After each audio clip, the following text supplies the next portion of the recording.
Hello दोस्तों, good morning. एक बार फिर से आप सभी को धीरज सीटेट एकेडमी में स्वागत है। तो ये जो सीरीज आप देख रहे हैं ये NCERT का चैप्टर वाइज MCQ है। अगर अभी तक आप हमारे पार्ट 1 यानी कि वीडियो 1 का लेसन 1 से लेकर 3 तक नहीं देखे हैं तो प्लेलिस्ट में जाके वहाँ से आप देख सकते हैं NCERT का। आज जो हम लोग का वीडियो होगा ये अगला वीडियो यानी कि चैप्टर 4 आरंभिक नगर से हम लोग शुरू करने जा रहे हैं। तो आपसे बस एक छोटा सा अनुरोध है कि अगर अभी तक आप हमारे चैनल को सब्सक्राइब नहीं किए हैं तो सब्सक्राइब कर लीजिए और बेल आइकन को ज़रूर दबाइएगा, क्योंकि जैसे ही हम अपना नया वीडियो अपलोड करें तो ये आपके पास नोटिफिकेशन के रूप में सबसे पहले प्राप्त हो। तो अगर अभी तक आप हमारे चैनल को नहीं सब्सक्राइब कर लीजिएगा। चलिए तो हम शुरू करते हैं। आज का 4th चैप्टर का नाम आरंभिक नगर है। तो इनसे इस चैप्टर से जितने भी ऑब्जेक्टिव बनते हैं, ठीक है, और वो भी VVI ऑब्जेक्टिव, ये नहीं कि जैसे तैसे बना दिया गया। ये आपका दृष्टि का बुक है। इसमें वो क्वेश्चन दिया गया है जो मोस्ट इम्पोर्टेंट है। NCERT का एकदम छाटा हुआ, निचोड़ा हुआ मोस्ट इम्पोर्टेंट क्वेश्चन दिया गया है।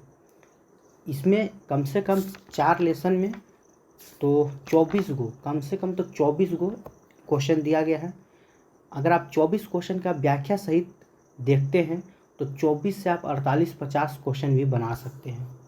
ठीक है, चलिए तो हम क्लास की शुरुआत करते हैं पहला प्रश्न से।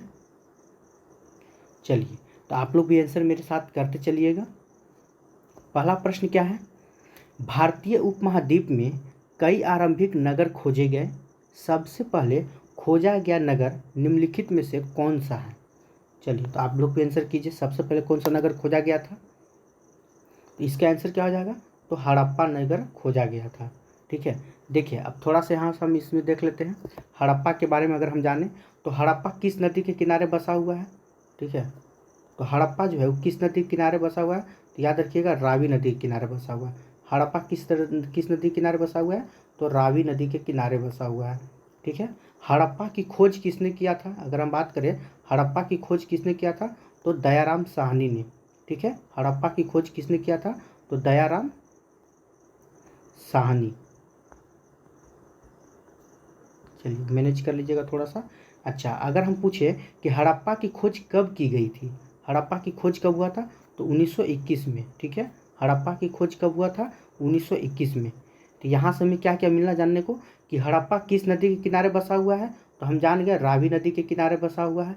हड़प्पा की खोज किसने किया? तो दयाराम साहनी ने किए। कब किए? तो 1921 में किए। ठीक है, चलिए अब चलते ऑप्शन नंबर बी की ओर। मोहनजोदड़ो। मोहनजोदड़ो जो था ये किस नदी के किनारे बसा हुआ? मोहनजोदड़ो किस नदी के किनारे बसा हुआ है? तो याद रखिएगा, सिंधु नदी के किनारे। मोहनजोदड़ो किस नदी के किनारे बसा हुआ है? तो सिंधु नदी के किनारे बसा हुआ है। ठीक है, अगर हम बात करें लोथल, लोथल किस नदी के किनारे बसा हुआ है? लोथल किस नदी के किनारे बसा हुआ है? तो भोगवा नदी के किनारे। ठीक है, लोथल किस नदी के किनारे है? तो भोगवा नदी के किनारे। ठीक है, ये सब क्वेश्चन आपको याद रखना। लोथल कहाँ पे है? तो गुजरात में। ये भी याद रखिएगा, लोथल कहाँ है? तो गुजरात में है आपका। ये सब आपको कहीं ना कहीं मतलब मिलान करने या क्वेश्चन के रूप में आपको देखने को मिलेगा। लोथल कहाँ है? भोगवा नदी के किनारे। कि कहाँ पर किस नदी किनारे बसा हुआ? तो भोगवा नदी किनारे बसा हुआ है। लोथल किस राज्य में? तो गुजरात में। चलिए नेक्स्ट क्वेश्चन की ओर चलते हैं। अब इसका हम व्याख्या देख लेते हैं। ठीक है, चलिए व्याख्या में क्या है? हड़प्पा पुरास्थल की खोज सबसे पहले हुई थी लगभग 80 वर्ष पूर्व। पुरातत्वविदों ने इस स्थल को ढूंढा। चूंकि इस नगर की खोज सबसे पहले हुई थी, इसलिए बाद में मिलने वाले सभी ऐसे पुरास्थलों में जो इमारतें और चीज़ें मिली उन्हें हड़प्पा सभ्यता की इमारत और चीज़ों कहते हैं। ठीक है, आगे क्या है देख लेते हैं। इस शहर का निर्माण लगभग 4700 वर्ष पूर्व हुआ। कालक्रम की दृष्टि से यह सभ्यता मिस्र एवं मेसोपोटामिया की प्राचीन सभ्यता के समकालीन थी। ठीक है, नेक्स्ट क्वेश्चन की ओर चलिए नेक्स्ट क्वेश्चन क्या है, हड़प्पा पुरा स्थल निम्नलिखित में से किस स्थान पर है। तो हड़प्पा पुरा स्थल निम्नलिखित में से किस स्थान पर है, तो इसका आंसर क्या हो जाएगा, ये हो जाएगा आपका पंजाब पाकिस्तान में। पहले जो पंजाब था वो कहाँ था, पाकिस्तान में, लेकिन जब से अलग हो गया वो अब भारत में आ चुका है। ठीक है, चलिए नेक्स्ट क्वेश्चन की ओर चले। इसका व्याख्या आप लोग देख सकते हैं। चलिए देख लेते हैं। लगभग 150 वर्ष पूर्व जब पंजाब में रेलवे लाइन बिछाई जा रही थी तो इस काम में जुटे इंजीनियरी को अचानक हड़प्पा से पूरा स्थल मिला जो कि आधुनिक पाकिस्तान में है। ठीक है, इंजीनियरों ने इस अच्छी ईंटों की तलाश में, ठीक है, हड़प्पा खंडहरों से औजार ईंटें उखाड़ ली। इससे कई इमारतें पूरी तरह नष्ट हो गई। इसमें कुछ खास नहीं दिया हुआ था, जो पॉइंट को भी से आपको याद रखना चाहिए। चलिए नेक्स्ट क्वेश्चन की ओर चलते हैं। आप भी आंसर करने की कोशिश कीजिएगा। ठीक है, हड़प्पा सभ्यता के नगरों की विशेषता के संदर्भ में निम्नलिखित में से कौन सा कथन सही नहीं है। ठीक है, आपको इसमें से सही नहीं चुनना है। चलिए, तो कौन सा सही नहीं है हम ध्यान देते हैं, थोड़ा सा जूम कर लें। आइए, इन नगरों में से कई नगर 2 या उससे अधिक हिस्सों में विभाजित किया गया था। क्या ये बात सही है, तो ये बिल्कुल सही है। आपको सही नहीं चुनना है, यहाँ पे फोकस कीजिएगा, सही नहीं चुनना है। सामान्यतः पश्चिमी भाग छोटा लेकिन ऊंचाई पर और पूर्वी हिस्सा बड़ा लेकिन निचले इलाके में बना था। ये भी क्या है, ये भी आपका सही है। अगला क्वेश्चन देखते हैं, पॉइंट नंबर सी। पुरातत्वविदों ने ऊंचाई वाले भाग को नगर दुर्ग और निचले वाले हिस्से को निचला नगर कहा। यह भी आपका पॉइंट सही है।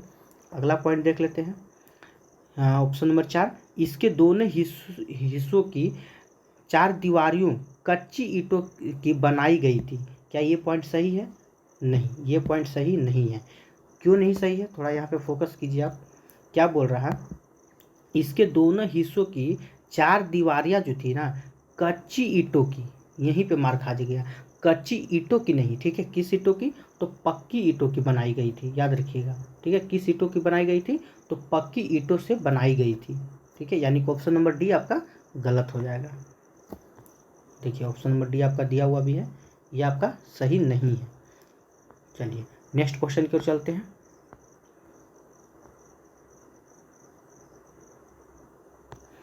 चलिए, मोहनजोदड़ो में खास तालाब बनाया गया था जिसे पुरातत्वविदों द्वारा महान स्नानागार कहा गया है। अच्छा बात है। इस स्नानागार की विशेषताएं के संदर्भ में निम्नलिखित में से कौन सा कथन सही नहीं है। देखिए, आपको यहाँ भी सही नहीं चुनना है स्नानागार के बारे में। चलिए, तो इस तालाब को बनाने में ईंट और प्लास्टर का इस्तेमाल किया गया था। क्या ये पॉइंट सही है, तो ये बिल्कुल सही है। इसमें पानी का रिसाव रोकने के लिए प्लास्टर के ऊपर चारकोल की परत चढ़ाई गई थी। ये भी आपका क्या है, सही है।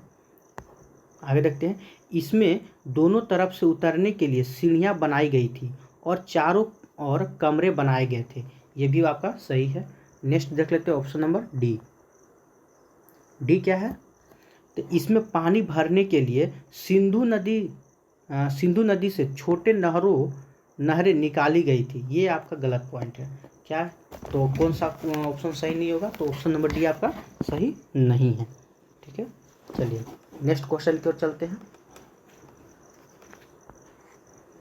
देख सकते हैं व्याख्या कुछ इसमें खास नहीं है जो बताया जाए। चलिए अगला क्वेश्चन की ओर चलते हैं। हड़प्पा सभ्यता से प्राप्त नगर के संदर्भ में निम्नलिखित कथनों पर विचार कीजिए। हड़प्पा सभ्यता से प्राप्त नगरों के संदर्भ में देखिए क्या है, कालीबंगा और लोथल से अग्निकुंड मिले हैं। क्या ये बात सही है, बिल्कुल सही है। हड़प्पा, मोहनजोदड़ो और लोथल से बड़े बड़े भंडार गृह मिले हैं। ठीक है, क्या ये बात सही है, बताइए। तो ये दोनों के दोनों सही है, यानी ऑप्शन नंबर क्या हो जाएगा, सी। चलिए देख लेते हैं क्या है, थोड़ा सा इसके बारे में पढ़ लेते हैं। चलिए, ऑप्शन नंबर सी हो जाएगा, सही है दोनों। हड़प्पा सभ्यता से प्राप्त विभिन्न नगरों में से कालीबंगा और लोथल जैसे नगरों से अग्निकुंड मिले हैं। तो अगर कभी पूछ ले अग्निकुंड का साक्ष्य कहाँ से प्राप्त हुआ है, तो कालीबंगन और लोथल से। ठीक है, अग्निकुंड का साक्ष्य कहाँ से प्राप्त हुए हैं, तो कालीबंगन और लोथल से। आगे देखते हैं, जहाँ संभवतः यज्ञ किए जाते थे। हड़प्पा, मोहनजोदड़ो और लोथल जैसे कुछ नगरों में बड़े बड़े भंडार गृह मिले हैं। ठीक है, हाँ, कई हड़प्पा नगरों से मिट्टी के खिलौने भी मिले हैं, ये भी याद रखिएगा। चलिए नेक्स्ट क्वेश्चन की ओर चलें। क्वेश्चन नंबर 6, निम्नलिखित में से किन स्थानों पर, ठीक है, किन स्थानों पर हड़प्पा नगर प्राप्त हुए हैं। चलिए तो इसका आंसर कीजिएगा, किन स्थानों से हड़प्पा नगर प्राप्त हुए हैं। तो याद रखिएगा, ये सिंध से भी प्राप्त हुए हैं, गुजरात से भी प्राप्त हुए हैं, राजस्थान से भी, हरियाणा से भी, पंजाब से भी प्राप्त हुए हैं। ठीक है, तो हड़प्पा नगर इन सभी से प्राप्त हुआ है, यानी कि ऑप्शन नंबर क्या हो जाएगा, ये आपका आंसर डी हो जाएगा। ठीक है, आप देख सकते हैं इसका व्याख्या। हड़प्पा नगर आधुनिक पाकिस्तान के पंजाब और सिंध प्रांतों तथा भारत के गुजरात, राजस्थान, हरियाणा, पंजाब प्रांतों में मिले हैं। इन सभी स्थलों में पुरातत्वविदों को अनोखी वस्तुएं मिली है, जैसे मिट्टी के लाल बर्तन जिन पर काले रंग के चित्र बने थे। ठीक है, पत्थर के बाट, मोहरे, मनके, तांबे उपकरण और पत्थर के लंबे ब्लेड मिले हैं। ठीक है, इसमें कुछ खास नहीं। चलिए आगे चलते हैं क्वेश्चन नंबर 7 की ओर। हड़प्पा सभ्यता में घर, नाले और सड़कों का निर्माण, ठीक है, योजनाबद्ध तरीके के साथ ही किया जाता था। इन नगरों की ऐसी विशेषताओं के संदर्भ में निम्नलिखित में से कौन सा कथन सही नहीं है। तो आपको सही नहीं बताना है घर और नालों के बारे में। ठीक है, चलिए तो देखते हैं क्या क्या ऑप्शन है।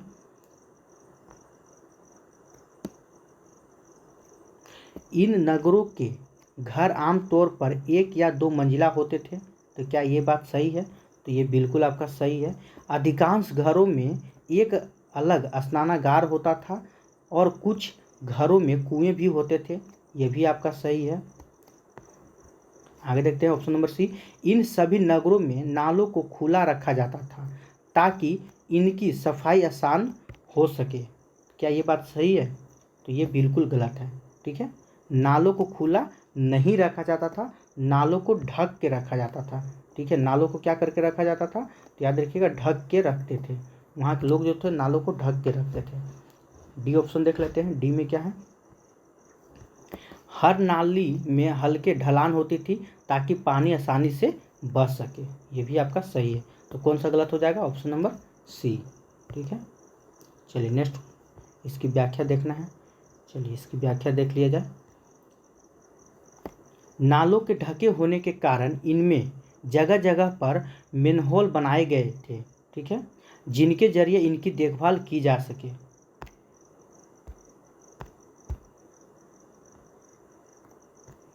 अक्सर घरों की नालियों को सड़कों की नालियों से जोड़ दिया जाता था, जो बाद में बड़े नालों में मिल जाती थी। ठीक है, आगे देखते हैं। यहाँ के घरों के आंगन के चारों ओर कमरे बनाए गए थे। चलिए नेक्स्ट क्वेश्चन की ओर चलते हैं।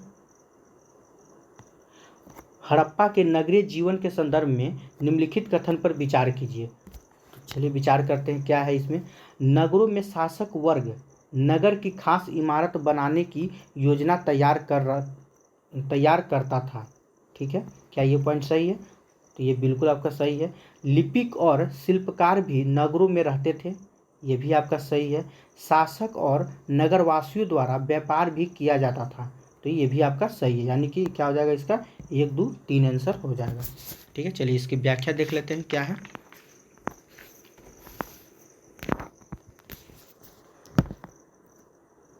व्याख्या देख लीजिए आप लोग।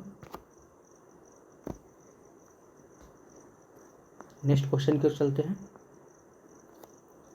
चलिए, हड़प्पा से प्राप्त बाट और मनकों के संदर्भ में निम्नलिखित कथन पर विचार कीजिए। चलिए विचार किया जाए। बाटों के बनाने के लिए सामान्यतः चूना पत्थर का प्रयोग किया गया था। क्या ये बात सही है, चूना पत्थर का प्रयोग किया गया था। नहीं, ये गलत है। ठीक है, चूना पत्थर का प्रयोग नहीं किया गया था। किसका प्रयोग किया गया था, तो याद रखिएगा चार्ट पेपर का। ठीक है, चार्ट पत्थर का प्रयोग किया गया था, सॉरी पेपर बोल दे रहे हैं, चार्ट पत्थर का प्रयोग किया गया था। यानी कि यह ऑप्शन आपका क्या हो जाएगा, गलत हो जाएगा। मनके के निर्माण में कार्लियन पत्थरों का प्रयोग हुआ था। ये भी आपका सही है, यानी कि केवल 2 आपका सही हो जाएगा, ऑप्शन नंबर बी। देखते हैं क्या है इसके बारे में, व्याख्या देख लेते हैं। कथन 2 सही है परंतु 1 गलत है, क्योंकि हड़प्पा के नगरों में बाट बनाने के लिए सामान्यतः चाट पत्थर का प्रयोग किया गया था, ना कि चूना पत्थर का। ठीक है, इन्हें शायद बहुमूल्य पत्थर और धातुओं को तौलने के लिए बनाया गया था। चलिए नेक्स्ट क्वेश्चन की ओर चलते हैं। क्वेश्चन नंबर 10, किस हड़प्पीय स्थल से एक कढ़ाईदार वस्त्र पहने एक महत्वपूर्ण व्यक्ति की पत्थर से बनी मूर्ति प्राप्त हुई है? ठीक है, तो कहाँ से हुई है? तो 10 का आंसर क्या हो जाएगा? तो ये आपका हो जाएगा मोहनजोदड़ो से। कहाँ से प्राप्त हुई है? मोहनजोदड़ो से। चलिए एक बार फिर से यहाँ पे हम देख लेते हैं। हड़प्पा किस नदी के किनारे बसा हुआ है? अभी जस्ट बताए थे हम आप लोग को, रावी नदी के किनारे बसा हुआ है। हड़प्पा की खोज किसने किया था? तो दयाराम साहनी ने। ठीक है, दयाराम साहनी ने। हड़प्पा की खोज कब हुई? तो 1921 में। इतना बात आपको हड़प्पा से याद रखना है, कम से कम तो इतना बात। हड़प्पा की खोज कब हुई? तो 1921 में। चलिए मोहनजोदड़ो की अगर हम बात करें तो मोहनजोदड़ो इसकी खोज कब हुई थी? 1922 में हुआ था। ठीक है, मोहनजोदड़ो की खोज किसने किया था? तो याद रखिएगा रखाल दास बनर्जी। ठीक है, रखाल दास बनर्जी। मोहनजोदड़ो की खोज किसने किया था? तो रखाल दास बनर्जी ने। और कब किया था? तो 1922 में हो गया। और मोहनजोदड़ो किस नदी के किनारे बसा हुआ है? तो याद रखिएगा सिंधु नदी के किनारे। मोहनजोदड़ो किस नदी के किनारे बसा हुआ है? तो सिंधु नदी के किनारे। चलिए नेक्स्ट क्वेश्चन देखते हैं। अच्छा, धोलावीरा। अगर धोलावीरा के बारे में हम जाने तो धोलावीरा कहाँ है? तो याद रखिएगा ये गुजरात में। धोलावीरा कहाँ है? तो गुजरात में। ठीक है, ये भी याद रखिएगा, ये बहुत बार पूछ दिया जाता है। धोलावीरा कहाँ है? तो गुजरात में। कालीबंगन किस नदी के किनारे बसा हुआ है? तो घगर नदी। याद रखिएगा कालीबंगन किस नदी के किनारे बसा हुआ है? तो घगर नदी। चलिए तो देख लेते हैं इसका आंसर क्या हो गया, मोहनजोदड़ो। चलिए नेक्स्ट क्वेश्चन की चलते हैं। क्वेश्चन नंबर 11, हड़प्पीय नगर शिल्प के संदर्भ में निम्नलिखित कथन पर विचार करें। ठीक है, चलिए तो क्या है? सोने और चांदी से गहने और बर्तन बनाए जाते थे। क्या ये बात सही है? तो ये आपका बिल्कुल सही है। तांबे और कांसे से केवल औजार और हथियार बनाए जाते थे। हम पिछले वीडियो में ही आपको बता चुके हैं। ठीक है, केवल जो होता है वो निगेटिव होता है, ये कभी सही नहीं होता है। ठीक है, केवल वाले शब्द आप जहाँ भी देखें उसको पहले छांट लिया कीजिए। कम से कम तो 80% आपको ये कभी सही नहीं होगा जिसमें केवल लगा हुआ रहेगा, तो ये आपका गलत बात है। ठीक है, मोहरे बनाने के लिए ठीक है पत्थरों का प्रयोग किया जाता है, ये आपका सही है। यानी कि 1 और 3 किस में हो जाएगा? ऑप्शन नंबर 2 में।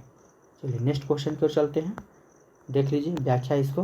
पुरातत्वविदों के अनेक चीज़ें हड़प्पा स्थलों से प्राप्त हुई है। उनमें अधिकतर पत्थर शंख, तांबे, कांस, सोने और चांदी जैसे धातुओं से बनाई गई थी। ठीक है, चलिए नेक्स्ट क्वेश्चन की ओर चलते हैं। अच्छा, इसका व्याख्या और भी है, देख लेते हैं। तांबे और कांस से औजार, हथियार, गहने और बर्तन बनाए जाते थे। हड़प्पा सभ्यता के लोग पत्थर के मोहरे बनाते थे। इन आयताकार मोहरे पर समांतर जानवर के चित्र मिलते थे। याद रखिएगा जो मोहर होते थे उस पर किसका चित्र मिलता था? तो जानवरों के चित्र मिलते थे। ठीक है, चलिए क्वेश्चन नंबर 12 की ओर चलें। 12 नंबर के कौन सा प्रश्न है?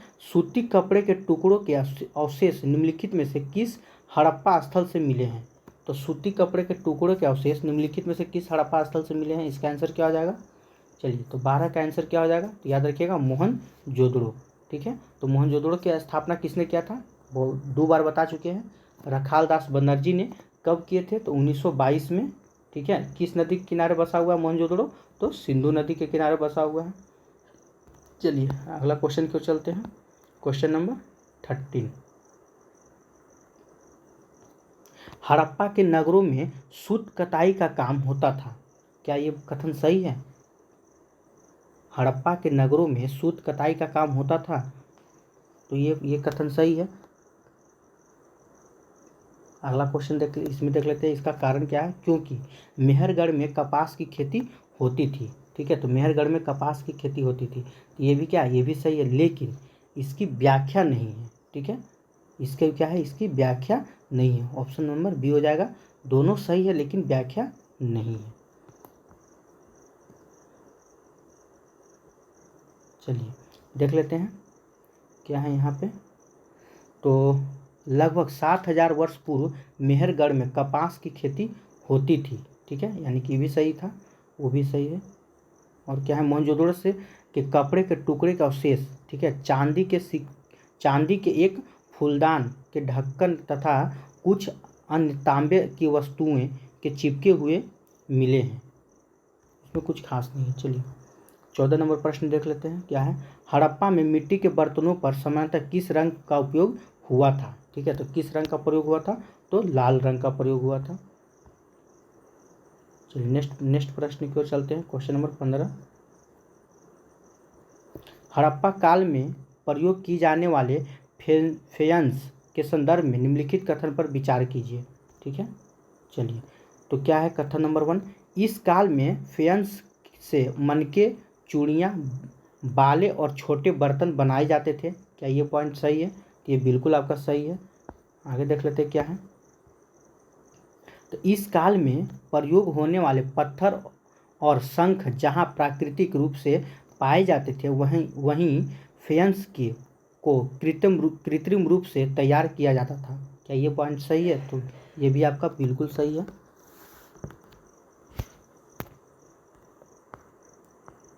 यानी कि कथन एक और ऑप्शन नंबर क्या हो जाएगा? सी हो जाएगा। चलिए नेक्स्ट क्वेश्चन की ओर चलते हैं। Question number 16। हड़प्पा सभ्यता में लोगों द्वारा किए जाने वाले या आयात के संदर्भ में सूची 1 और 2 के सम्मिलित कीजिए। नीचे दिए गए कूट का प्रयोग करके सही उत्तर का चुनाव कीजिए। चलिए तो तांबा का कहाँ से प्राप्त हुआ था? तांबा ये हो जाएगा खेतड़ी राजस्थान से। ठीक है, तांबा कहाँ हो जाएगा? खेतड़ी राजस्थान से। टीन कहाँ से हो जाएगा? ये आपका अफगानिस्तान से हो जाएगा। और सोना आपका कर्नाटक से हो जाएगा। और बहुमूल्य पत्थर कहाँ से हो जाएगा? ये आपका गुजरात से हो जाएगा। ठीक है, चलिए देख लेते हैं क्या है। तो एक का आपका हो जाएगा, एक का टीन राजस्थान। ठीक है, देखते हैं क्या क्या ऑप्शन में, थोड़ा सा इसको छोटा कर लेते हैं। चलिए तो क्या हो जाएगा, एक का हमारा क्या हो जाएगा? तो राजस्थान, सोना कर्नाटक हो जाएगा, टीन अफगानिस्तान हो जाएगा। तो यानी कि हमारा आंसर इसका क्या हो जाएगा? Option number 1। ठीक है, चलिए नेक्स्ट क्वेश्चन की ओर चलते हैं। ये देख लीजिएगा, सारा चीज़ इसमें लिखा हुआ है। क्या है इसमें? तो हड़प्पा सभ्यता के लोग तांबे का आयात आज के, ठीक है, राजस्थान से करते थे। पश्चिम एशियाई देश ओमान से भी तांबे का आयात किया जाता था। ठीक है, टीन का आयात आधुनिक ईरान और अफगानिस्तान से भी किया जाता था। याद रखिएगा, ईरान और अफगानिस्तान से भी टीन का आयात किया जाता था। ठीक है, अच्छा, सोने का आयात आधुनिक कर्नाटक और बहुमूल्य पत्थर का आयात गुजरात, ईरान और अफगानिस्तान से किया जाता था। ठीक है, चलिए अगर वीडियो आपको अच्छा लग रहा होगा तो इसे लाइक ज़रूर कीजिएगा। और अगर अभी तक हमारे वीडियो को सब्सक्राइब नहीं किए हैं तो इसे सब्सक्राइब कर लीजिए, क्योंकि NCERT की प्रत्येक दिन इसी प्रकार से वीडियो सीरीज आपके पास आते रहेंगे। ठीक है, अगर आप BPSC TRE के एग्ज़ाम की तैयारी कर रहे हैं, दिसंबर में आपकी परीक्षा है, तो NCERT आपको लाइन बाय लाइन पढ़ना होगा। और अगर आपका सीटेट इस बार क्वालिफाई नहीं हुआ है, आज रिजल्ट निकला हुआ है, ठीक है, तो अगर आपका सीटेट क्वालिफाई नहीं हुआ है तो इस वीडियो के माध्यम से भी आप सीटेट क्वालिफाई कर सकते हैं, क्योंकि इसमें जितना प्रश्न दिया हुआ है ये सारे के सारे मोस्ट इम्पोर्टेंट VVI प्रश्न हैं। और इसकी व्याख्या को भी अगर आप कवर कर लेते हैं तो जहाँ तक कि हिस्ट्री से आपका एक भी क्वेश्चन छूटने वाला नहीं है। ठीक है, चलिए अगला प्रश्न की ओर चलते हैं। हड़प्पा काल के गांवों के संदर्भ में निम्नलिखित कथनों में से कौन सा कथन सही नहीं है?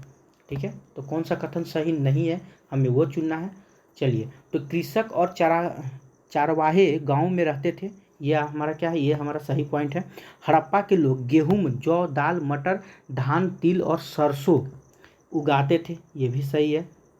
खेतों की जुताई के लिए हल का प्रयोग इस समय की नई बात थी। क्या इस समय की नई बात थी? ये भी सही है। अगला क्वेश्चन देख लेते हैं।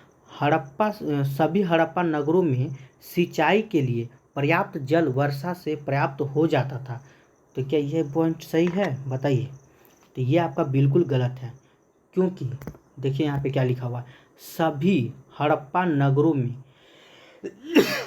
जरूरी नहीं है कि जहाँ पे जल वर्षा पर्याप्त हो वहाँ पे हो जा रहा है, लेकिन सिंचाई हो सकता है, लेकिन सभी हड़प्पा नगरों में कहा जा रहा है, ये आपका गलत पॉइंट हो जाएगा। ठीक है, तो आपसे क्या बोल रहा था, नहीं पूछा है, तो ऑप्शन नंबर डी आपका सही हो जाएगा।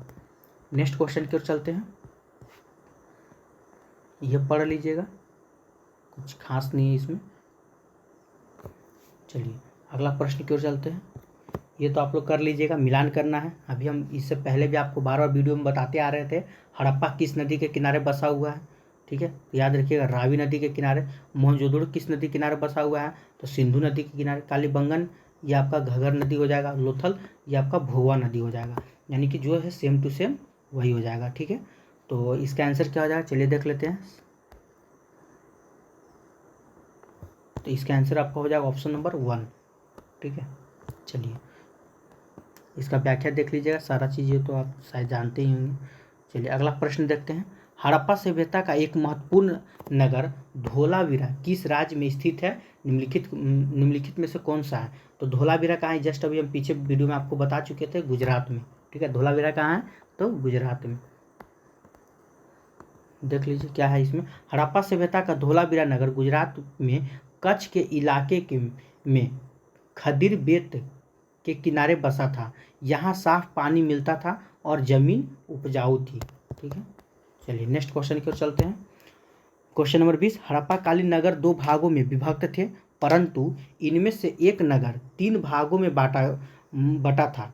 वह नगर निम्नलिखित में से कौन सा था। ठीक है, तो वह नगर कौन सा था, तो याद रखिएगा वह नगर आपका क्या कौन हो जाएगा, तो धोलावीरा। धोलावीरा जो था वो 3 भागों में बांटा गया था। ठीक है, नेक्स्ट क्वेश्चन की ओर चलते हैं, कुछ व्याख्या इसमें कुछ खास नहीं है। चलिए, हड़प्पा का लोथल नगर निम्नलिखित में से किस राज्य में स्थित है, बताइए। ये भी क्वेश्चन आपको जस्ट पीछे बता चुके हैं, हड़प्पा का लोथल नगर किस राज्य में स्थित है, तो ये कहाँ हो जाएगा, तो ये कहाँ हो जाएगा आपका, तो गुजरात में। कहाँ स्थित है, तो गुजरात में। चलिए नेक्स्ट क्वेश्चन की ओर चलते हैं, लोथल नगर के संदर्भ में निम्नलिखित में से कौन सा कथन सही नहीं है। ठीक है, तो कौन सा कथन सही नहीं है, लोथल नगर के संदर्भ में देखना है। तो लोथल गुजरात में माही नदी के किनारे बसा था, क्या ये बात सही है। हम इससे जस्ट पीछे आप लोग मिलान भी किए हैं, लोथल गुजरात यहाँ तक तो ठीक है, लेकिन किस नदी के किनारे बसा हुआ था, माही नदी नहीं, यहाँ पे क्या हो जाएगा, भोगवा नदी। किस नदी के किनारे बसा हुआ है लोथल, तो भोगवा नदी, याद रखिएगा। यह यहाँ एक बंदरगाह भी था, ये सही है। इस नगर में एक भंडार गृह भी था, ये भी आपका सही है। अच्छा, यहाँ से एक इमारत मिली है जहाँ मनके बनाने का काम होता था, ये भी आपका सही है। तो सिर्फ गलत क्या हो जाएगा, माही नदी नहीं, इसके जगह पे भोगवा नदी हो जाएगा। ठीक है, चलिए देख लेते हैं।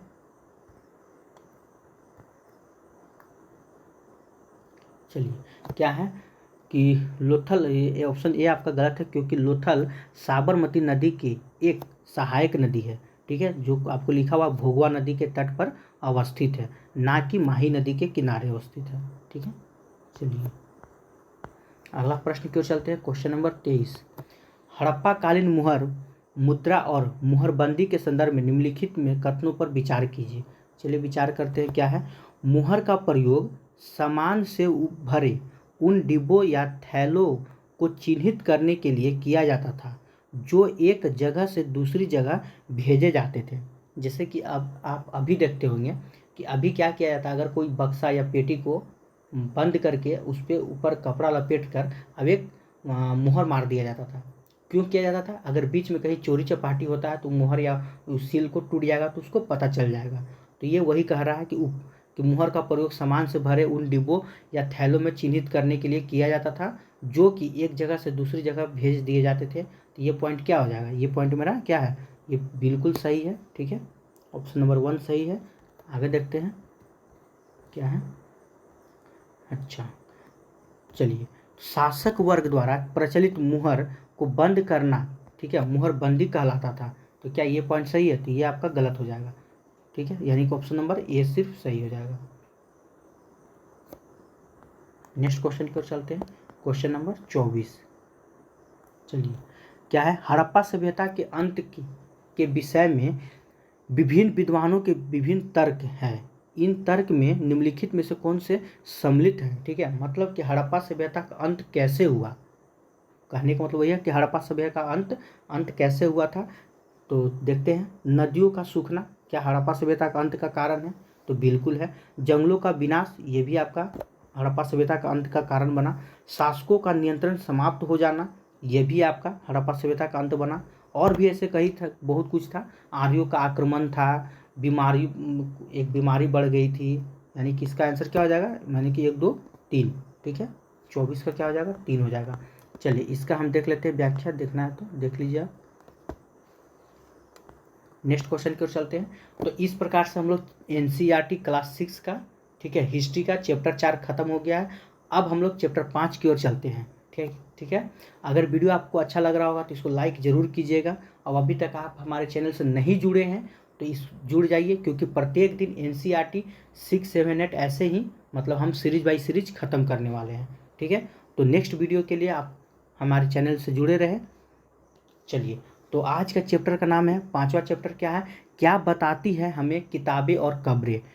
कहने का मतलब है ना, देखिए, इसमें मानते हैं कि एनसीईआरटी में बहुत, दृष्टि की बुक में बहुत कम क्वेश्चन दिया हुआ है। एक सुनील जी जो थे वो बोल रहे थे कि इस चैप्टर में इतने कम है, तो आपको हम बता देना चाहते हैं कि जितना कम क्वेश्चन है, लेकिन प्रत्येक क्वेश्चन जो है ना अपने आप में 10 क्वेश्चन के बराबर है। अगर आप इसका व्याख्या सही देखते चले तो एक एक क्वेश्चन 10 क्वेश्चन के बराबर है। और इसमें वही क्वेश्चन दिया गया है जो मोस्ट इंपॉर्टेंट वीवीआई हो, फालतू क्वेश्चन को साइड कर दिया गया है। ठीक है, चलिए, तो नेक्स्ट क्वेश्चन की ओर चलते हैं। पहला क्वेश्चन क्या है, देखिए, वेद संख्या में 4 हैं। वेद संख्या में कितने हैं, तो 4 हैं। इनमें सबसे प्राचीन वेद निम्नलिखित में से कौन सा है। तो सबसे प्राचीन वेद कौन सा है, तो हम जानते हैं ऋग्वेद है। ठीक है, सबसे प्राचीन वेद कौन सा है, तो ऋग्वेद है। देखिए, यहाँ से एक क्वेश्चन आपका बीपीएससी की हम बात करें, ठीक है, बीपीएससी जो 9 10th इस बार हुआ था ना, उसमें पूछा हुआ क्वेश्चन था ये, यहाँ से नहीं, आपका व्याख्या से पूछा हुआ था। थोड़ा सा क्वेश्चन को समझना पड़ेगा, क्या पूछा था हम बताते हैं आपको। देखिए, वेद संख्या 4 है। चारों वेद आप जानते हैं, ऋग्वेद, सामवेद, यजुर्वेद, अथर्ववेद। इनमें सबसे प्राचीन वेद कौन सा है, ऋग्वेद है। इसकी रचना लगभग कब हुई थी, तो 3500 वर्ष पूर्व हुई थी। ठीक है, देखिए क्वेश्चन क्या पूछा गया था, यहाँ पे देखिए, ऋग्वेद में 1000 से अधिक प्रार्थनाएं हैं जिन्हें सूक्त कहा जाता है। तो पूछा गया था कि ऋग्वेद में कितने सूक्त हैं। ठीक है, तो ऋग्वेद में कितने सूक्त हैं, जो ऑप्शन में आपका नहीं दिया हुआ था, ऑप्शन नंबर ई हुआ था, इनमें से कोई नहीं। ठीक है, तो हम आपको बता दें ऋग्वेद में कितने हैं, तो 1028। ऋग्वेद में कितने सूक्त की संख्या है, तो 1028 है। सूक्त का मतलब क्या होता है, अच्छी तरह से बोला गया। ठीक है, सूक्त का मतलब क्या होता है, अच्छी तरह से बोला गया। तो व्याख्या से भी प्रश्न उठाया जा सकता है। ठीक है, तो थोड़ा देखते चलिएगा। चलिए, नेक्स्ट क्वेश्चन की ओर चलते हैं।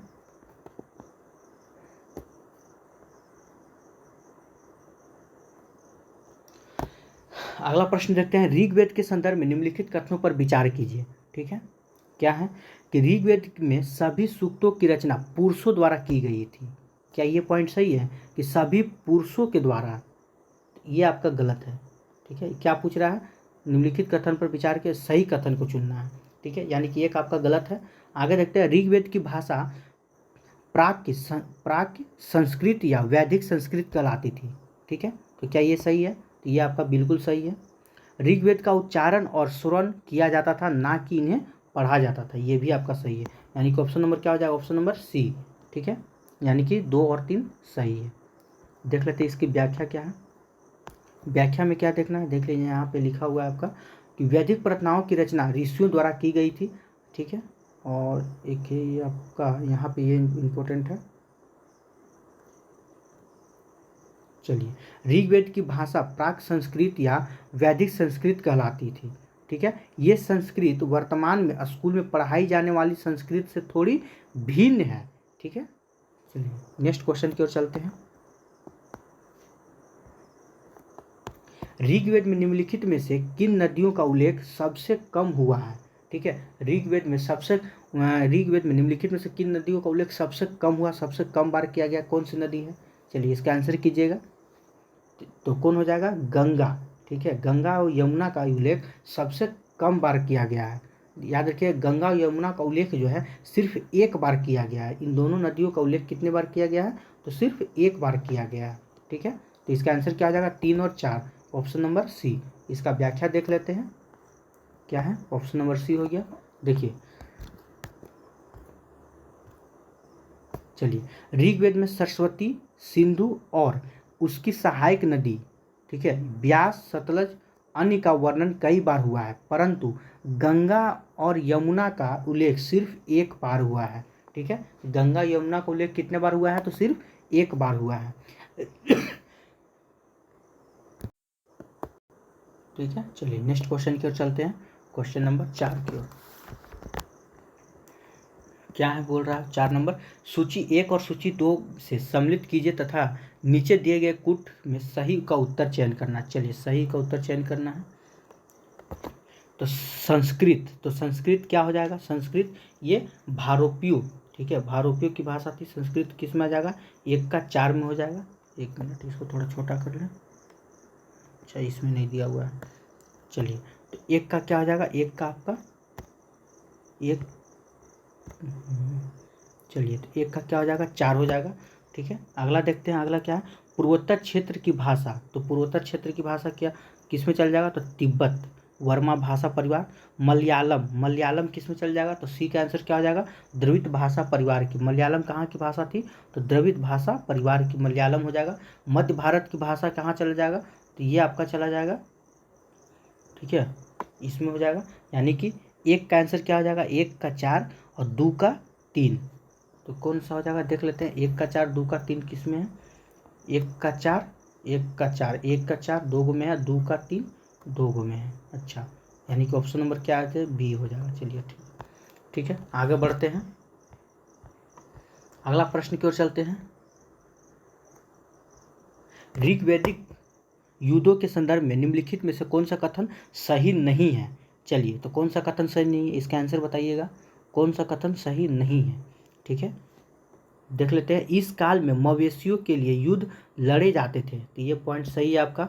ठीक है, अगला देख लेते हैं। 1 मिनट रुक जाइएगा। ठीक है, चलिए, इस काल में मवेशियों के लिए युद्ध लड़े जाते थे। ठीक है, लड़ाइयाँ जमीन के लिए भी लड़ी जाती थी, ये भी सही है। ठीक है, सी देख लेते हैं। युद्ध में जीता गया धन केवल, देखिए यहाँ पे, युद्ध में जीता गया धन केवल सरदारों और पुरोहितों में बांटा जाता था, तो ये क्या हो जाएगा? ये पॉइंट आपका गलत हो जाएगा। आपको क्या चुनना है? कौन सही नहीं है? तो हम जानते हैं क्या हो जाएगा कि देखिए, जहाँ भी आपको निगेटिव यानी कि केवल दिखे, ठीक है, जहाँ भी आपको केवल दिखे, ये 80 से 90% समझिए कि हमेशा गलत ही होता है। ठीक है, अगला देख लेते हैं। इस काल में युद्धों के लिए कोई अस्थायी सेना नहीं होती थी। ठीक है, तो ये भी पॉइंट मेरा क्या है? ये भी पॉइंट मेरा सही है। ऑप्शन नंबर कौन हो जाएगा इसका? सी। सही नहीं पूछ रहा हमसे, तो ऑप्शन नंबर सी। अगला प्रश्न की ओर चलते हैं।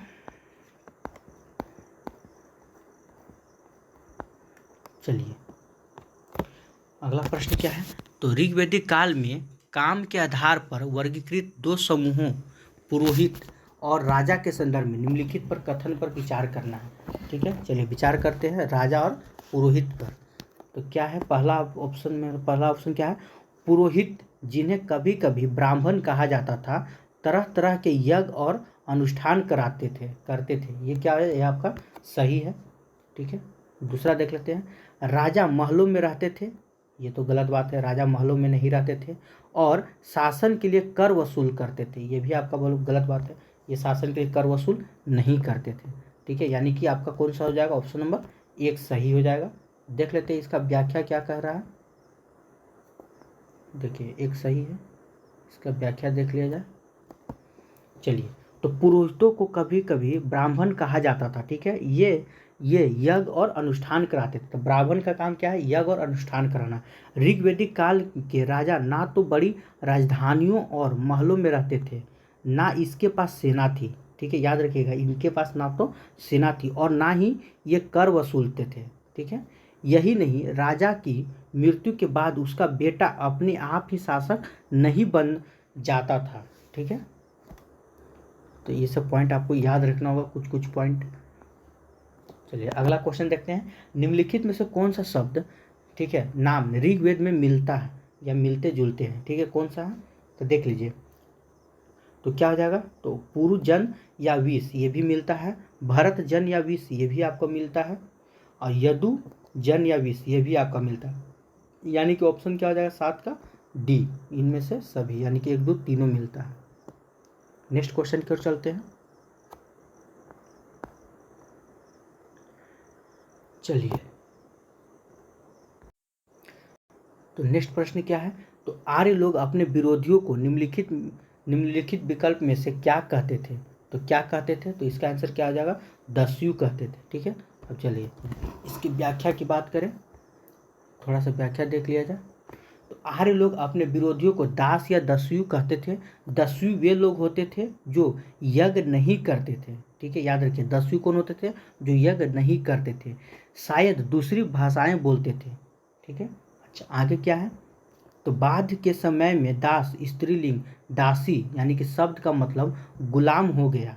उन्हें, एक मिनट, गुलाम हो गया, उन्हें उनके मालिक की संपत्ति माना जाता था। जो भी काम मालिक चाहते थे उन्हें वह सब करना पड़ता था। ठीक है, तो दास का मतलब क्या होता था, मालिक अपने अनुसार उनसे काम करवाते थे। चलिए नेक्स्ट क्वेश्चन की ओर चलते हैं, क्वेश्चन नंबर 9।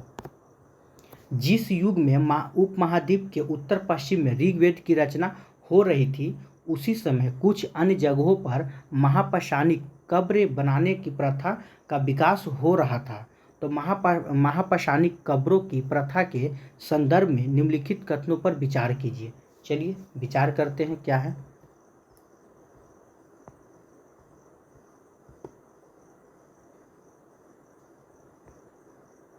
चलिए, तो यह देखिए, यह प्रथा केवल दक्कन और दक्षिण भारत में प्रचलित थी। क्या ये सही है, बताइए। हम पहले भी बता चुके हैं, जहाँ केवल दिखे वो स्टेटमेंट कभी सही नहीं हो सकता है।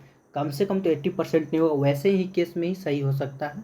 ठीक है, अधिकांशतः ये गलत होता है। यह प्रथा केवल दक्कन और दक्षिण भारत में प्रचलित थी, नहीं, यह प्रथा उत्तर पूर्वी, ठीक है, याद रखिएगा, ये कहाँ का था, उत्तर और पूर्वी भारत में भी प्रचलित थी, पहली बात। और कहाँ था, तो कश्मीर में भी। ठीक है, ये प्रथा कहाँ था, और तो कश्मीर में भी प्रचलित थी। तो ये आपका गलत हो जाएगा, ऑप्शन नंबर ए आपका क्या हो गया, गलत हो गया। बी देखते हैं, कुछ महापाषाण जमीन के भीतर होते हैं, कुछ जमीन के ऊपर ही दिख जाते हैं, ये भी आपका सही, ये आपका सही है। ठीक है, यानी कि ऑप्शन नंबर 2 आपका सही है। चलिए देखते हैं इसके बारे में क्या है, यानी कि केवल क्या आंसर क्या हो जाएगा, केवल 2 हो जाएगा।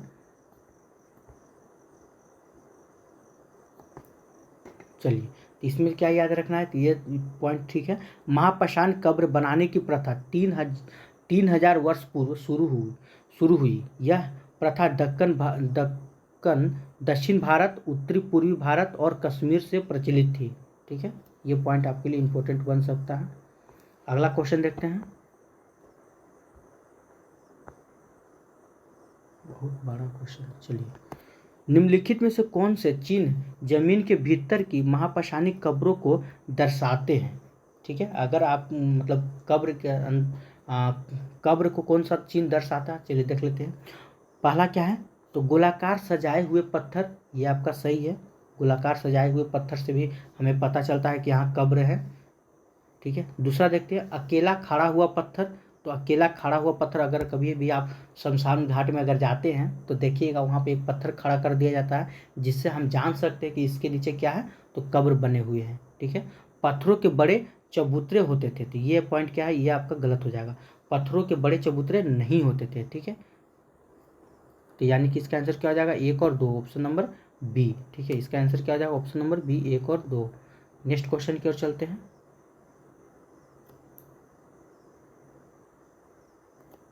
चलिए, सभी महापाषाणी कब्रों में कुछ समानताएं हैं। सामान्यतः मृतकों को खास किस्म के मिट्टी के बर्तनों के साथ दफनाया जाता था। इन्हें बर्तनों की निम्नलिखित में से किस नाम से जाना जाता है? ठीक है, तो किस नाम से जाना जाता है, क्या हो जाएगा, तो इसका आंसर क्या हो जाएगा 11 का, याद रखिए, काले लाल मिट्टी के बर्तन में। ठीक है, काले लाल मिट्टी के बर्तन में। चलिए देख लेते हैं इसका व्याख्या थोड़ा सा क्या है। तो इन कब्रों में सामान्यतः काले लाल मिट्टी के बर्तनों को मृतकों के साथ दफनाया जाता था। ठीक है, यह एक ऐसी समानता है जो लगभग सभी महापाषाणिक कब्रों में मिलती है। आगे देखते हैं क्या है। इनके साथ ही विभिन्न कब्रों में लोहे के औजार और हथियार, घोड़े के कंकाल और सामान तथा पत्थर और सोने के गहने भी प्राप्त हुए हैं। ठीक है,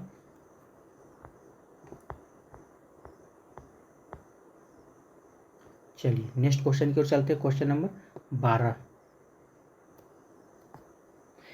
महापाषाणिक कब्रों के संदर्भ में निम्नलिखित कथनों में कौन सा कथन सही नहीं है। देखिए यहाँ नहीं पे फोकस जरूर कीजिएगा, क्या सही नहीं है, चलिए पढ़ते हैं। महापाषाणिक कब्रों से प्राप्त चीजें दफनाए गए लोगों की सामाजिक स्थिति से विभिन्नता को दर्शाती है। तो ये पॉइंट क्या है, सही है आपका। कुछ महापाषाणिक कब्रों से एक ही परिवार के कई लोगों के कंकाल मिले हैं, तो ये भी सही है। अगला देख लेते हैं, सी नंबर में क्या है। कब्रों पर गोलाकार चट्टान या खड़ी चट्टान रखकर चिन्ह बनाए जाते थे ताकि लोग आवश्यकता अनुसार शवों को दफनाने दोबारा आ सके। ये पॉइंट क्या है, ये भी आपका सही है।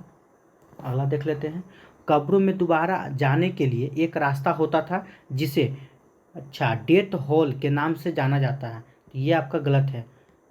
कब्रों में दोबारा जाने के लिए एक रास्ता होता था जिसे डेथ होल के नाम से नहीं, ठीक है, जिसे किस नाम से जानते थे, तो याद रखिएगा उसे हम लोग पोर्ट हॉल के नाम से जानते थे। ठीक है, अब यहाँ पे क्या लिखा हुआ है, डेथ हॉल के नाम से जानते थे, यही आपका गलत हो जाएगा। ठीक है, तो क्या पूछा जा रहा था, कौन सा कथन सही नहीं है, तो कौन सा कथन सही नहीं है, ऑप्शन नंबर डी। चलिए आगे देखते हैं, पढ़ लीजिएगा इसके बारे में, थोड़ा सा जूम कर देते हैं, बहुत ज़्यादा है। चलिए नेक्स्ट क्वेश्चन की ओर चलते हैं। इनाम गांव एक आरंभिक गांव था जहां 3600 से 27 वर्ष पूर्व लोग रहते थे। इनाम गांव निम्नलिखित में से किस नदी के किनारे स्थित है। ठीक है, तो इनाम गांव किस नदी के किनारे स्थित है, तो याद रखिए घोड़ नदी के किनारे स्थित है। घोड़ जो है ना भीमा का सहायक नदी है। घोड़ क्या है, तो भीमा का सहायक नदी है। ठीक है, चलिए आगे देख लेते हैं। देख लीजिए यहाँ पे क्या है, इनाम गांव भीमा की सहायक नदी घोड़ के किनारे एक जगह है। ठीक है, इस जगह पर 3600 से 2700 वर्ष पूर्व लोग रहते थे। बाकी देख लीजिएगा। अगला चलते हैं, अगला क्वेश्चन क्या है, चरक संहिता निम्नलिखित में से किससे संबंधित है। ठीक है, तो ये किससे संबंधित है, ये आपका चिकित्सा से संबंधित है। चलिए ये क्या है, थोड़ा सा देख लेते हैं। हाँ कहाँ, हाँ 2000 वर्ष पूर्व चरक के नाम से प्रसिद्ध वैद्य हुए। उन्होंने चिकित्सा शास्त्र पर, ठीक है, उन्होंने चिकित्सा शास्त्र पर चरक संहिता नामक की किताब लिखी। वे कहते थे कि मनुष्य के शरीर में 360 हड्डियाँ होती है। कौन कहते थे, चरक कहते थे कि मनुष्य के शरीर में 360 हड्डियाँ होती है। आधुनिक शरीर रचना विज्ञान की 206 हड्डियों से काफ़ी ज़्यादा है। ठीक है, चरक ने अपनी गिनती में, ठीक है, उनकी गिनती 360 कैसे होती थी, तो चरक ने अपनी गिनती में देखिए दांत, हड्डियों के जोड़ और कार्टिलेज को जोड़कर ये संख्या बताई थी। ठीक है, यानी कि 360 कैसे बताई थी, तो हड्डियों, दांतों की संख्या को जोड़कर, हड्डियों के जोड़े को जोड़कर और कार्टिलेज को भी जोड़कर बताई थी। कितना, तो 360 बताया गया था। ठीक है, चलिए अगला क्वेश्चन की ओर चलते हैं। अच्छा चलिए, तो चैप्टर 5 हम लोग का ख़त्म हो चुका है। अब हम लोग चैप्टर 6 में आते हैं। ये वीडियो जो आप देख रहे हैं ये NCERT का क्लास 6 का, ठीक है, हिस्ट्री का चैप्टर नंबर 6 है। चलिए तो शुरू करते हैं। पहला प्रश्न क्या है, निम्नलिखित में से कौन से उत्तर वैदिक ग्रंथ हैं, ठीक है, तो उत्तर वैदिक ग्रंथ कौन है? तो याद रखिएगा ऋग्वेद को छोड़कर, जी ऋग्वेद को छोड़कर सभी ग्रंथ उत्तर वैदिक ग्रंथ में आते हैं। ठीक है, तो ऋग्वेद को छोड़कर, तो इसका आंसर क्या हो जाएगा? तो इसका आंसर क्या हो जाएगा? 2, 3, 4, 5। ठीक है, चलिए आगे देखते हैं।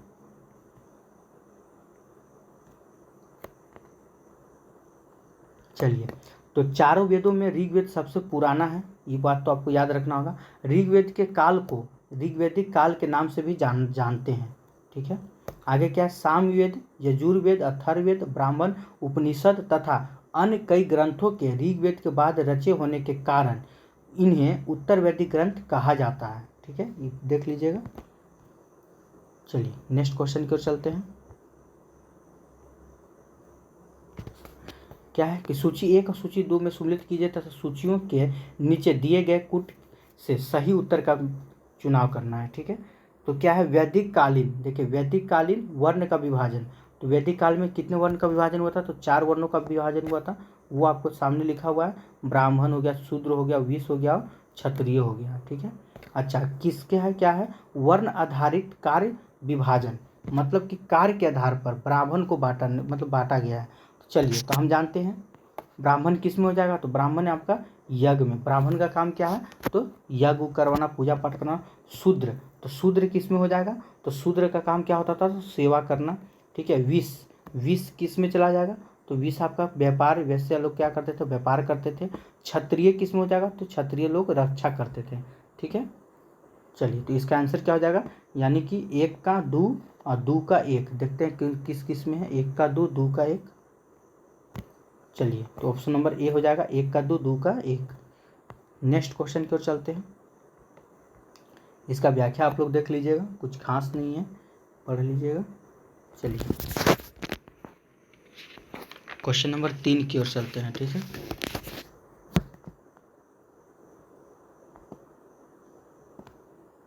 कथन क्या बोल रहा है कि उत्तर वैदिक काल में प्रायः महिलाओं को शूद्र के समान माना गया था। ठीक है, अच्छा, क्योंकि उत्तर वैदिक काल में समानतः महिलाओं तथा शूद्रों को वेदों के अध्ययन का अधिकार नहीं था। क्या ये बात सही है?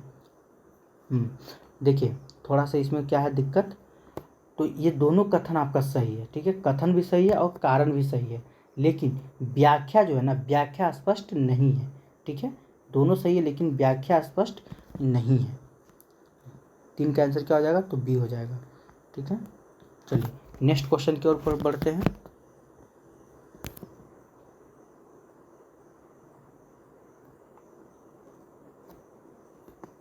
तो वैदिक काल के संदर्भ में निम्नलिखित कथन पर विचार कीजिए। क्या है? क्षत्रिय और वैश्य दोनों को ही यज्ञ करने का अधिकार प्राप्त था। ये पॉइंट सही है, तो ये बिल्कुल सही है। शूद्र को अछूत माना जाता था, तो वैदिक काल में शूद्र को अछूत माना जाता था, ये आपका गलत हो जाएगा। ये आपका वैदिक काल में नहीं, उत्तर वैदिक काल में माना जाता था। ठीक है, ये किस में माना जाता था? उत्तर वैदिक काल में शूद्रों को अछूत माना जाता था। अच्छा, सभी वर्णों का निर्धारण जन्म के आधार पर होता था, ये भी आपका गलत है। सभी वर्णों का निर्धारण जन्म के आधार पर नहीं, अभी जस्ट हम पीछे पढ़े किसके आधार पर? तो कार्य के आधार पर। देखिए ये क्वेश्चन जस्ट अभी पढ़े कि सभी वर्ण है, वर्ण कितने हैं? ये 4 वर्ण है। इनका मतलब कि किस पे हुआ है? तो क्या? कार्य के निर्धारण पे। देखिए यहाँ पे लिखा हुआ कार्य विभाजन के आधार पर हुआ है। ठीक है, यानी कि ये भी ऑप्शन आपका क्या है? तो गलत हो जाएगा। ठीक है, यानी कि इसमें कौन सही हो जाएगा? सिर्फ 1 सही हो जाएगा। चलिए, तो इसमें क्या हो जाएगा? सिर्फ 1 सही हो जाएगा। देख लेते हैं क्या है। ओह, इसमें तो ऑप्शन नंबर सी आपको दे रहा है 1 और 3 सही है। 3 तो सही नहीं होना चाहिए। क्या बोल रहा है? वैदिक काल में संदर्भ में कौन सा विचार करना है? ठीक है, सही कथन का चुनाव कीजिए, ये गलत लिखा हुआ है। ठीक है, इसका आंसर सुधार लीजिएगा। इसका आंसर क्या हो जाएगा? तो केवल 1 सही हो जाएगा। ठीक है, देखते हैं क्या है व्याख्या में। देखिए यहाँ पे भी लिखा हुआ साफ साफ आपका। ठीक है, वैदिक काल के अंत तक, ठीक है, उत्तर वैदिक काल में सभी वर्णों का निर्धारण, ठीक है, जन्म के आधार पर ही, एक मिनट, हाँ, जन्म के आधार पर ही होने लगा था। उदाहरण के तौर पर ब्राह्मण माता पिता के ब्राह्मण होते थे। ठीक है, अच्छा किस काल में? तो उत्तर वैदिक काल में, यहाँ फोकस कीजिएगा। ये इसलिए पॉइंट क्या हो जाएगा आपका? गलत था, वहाँ वैदिक काल बताया जा रहा है। देखिए थोड़ा सा इसको हम छोटा करते हैं। चलिए देखिए यहाँ पे क्या लिखा हुआ है, सभी वर्णों का निर्धारण जन्म के आधार पर होता था। तो किस काल में होता था? तो उत्तर वैदिक काल में ना, उत्तर वैदिक काल में। अब प्रश्न में क्या आपसे पूछा गया है? तो वैदिक काल की बात किया जा रहा है। चलिए नेक्स्ट क्वेश्चन की ओर चलते हैं। वैदिक काल के संदर्भ में निम्नलिखित कथनों पर विचार कीजिए। क्या है कथन? तो ब्राह्मण द्वारा बनाई गई वन व्यवस्था सभी के द्वारा पूर्णतः स्वीकार नहीं की गई। ठीक है, तो ये सही है, ये बिल्कुल सही थी। अगला देखते हैं, उपमहाद्वीप के पूर्वोत्तर क्षेत्र में पुरोहित का प्रभाव बहुत ही सीमित था। क्या ये सही है? ये भी आपका सही है और ये भी आपका सही है, यानी कि योर भी दोनों सही है, यानी ऑप्शन नंबर क्या हो जाएगा? तो सी हो जाएगा। नेक्स्ट क्वेश्चन देख, चलिए नेक्स्ट क्वेश्चन देखते हैं।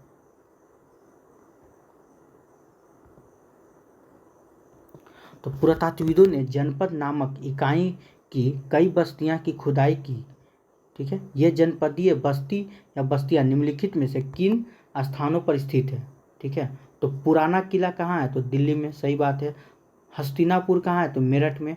अंतरिज खेड़ा कहाँ है? तो एटा में। ये तीनों का तीनों आपका क्या है? तो सही है। इसका आंसर क्या हो जाएगा? तो 1 2 3 तीनों का तीनों सही है, ऑप्शन नंबर डी। चलिए नेक्स्ट क्वेश्चन की ओर चलते हैं।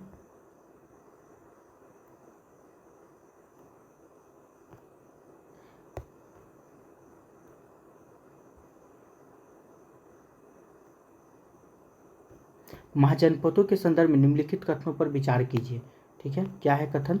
तो महाजनपद की कई राजधानियों में किलेबंदी की गई थी। क्या ये पॉइंट सही है? ये पूरा सही है। राजा सेना रखने लगे थे जिसे वेतन दिया जाता था। वेतन का संपूर्ण भुगतान आहत सिक्कों के रूप में दिया जाता था। ठीक है, क्या ये पॉइंट सही है? तो यहाँ पे थोड़ा सा गलत है। क्या बोल रहा है? वेतन का संपूर्ण भुगतान, तो संपूर्ण भुगतान नहीं, कुछ भुगतान दिया जाता था। ठीक है, यानी कि बी आपका क्या है? गलत हो जाएगा, यानी कि ऑप्शन नंबर 1 सिर्फ सही है। चलिए नेक्स्ट क्वेश्चन। तो आज भर के लिए इतने ही रहने देते हैं। ठीक है, क्योंकि बहुत ज़्यादा समय भी हो गया है। तो अगर वीडियो आपको अच्छा लग रहा होगा तो प्लीज़ लाइक कीजिएगा, और कल से हम कोशिश करेंगे, आज थोड़ा मेरा तबीयत ठीक नहीं लग रहा था, कल से हम कोशिश करेंगे कि आपको थोड़ा फास्ट करके दें और व्याख्या सही देने की कोशिश करेंगे। ठीक है, तो आज भर के लिए इतने ही रहने दीजिए, कल से थोड़ा फास्ट होगा और हम पूरा का पूरा कल 6 क्लास को ख़त्म कर देंगे। जितने भी चैप्टर बचे हुए हैं कल आपका 6 क्लास का पूरा चैप्टर ख़त्म हो जाएगा। ठीक है, इसके बाद हम 7th में, फिर 8th में, फिर 9th में चलेंगे, क्योंकि व्याख्या करने में समय बहुत ज़्यादा लग जाता है। अगर यही रहता सिर्फ आंसर और उत्तर बताने के लिए तो जल्दी ख़त्म हो जाता। खैर कोई बात नहीं, कल नेक्स्ट वीडियो में हम लोग इसको ख़त्म करते हैं। 6 क्लास का 3 वीडियो में समाप्त हो जाएगा। तो आज के लिए इतना ही। जय हिंद, जय भारत।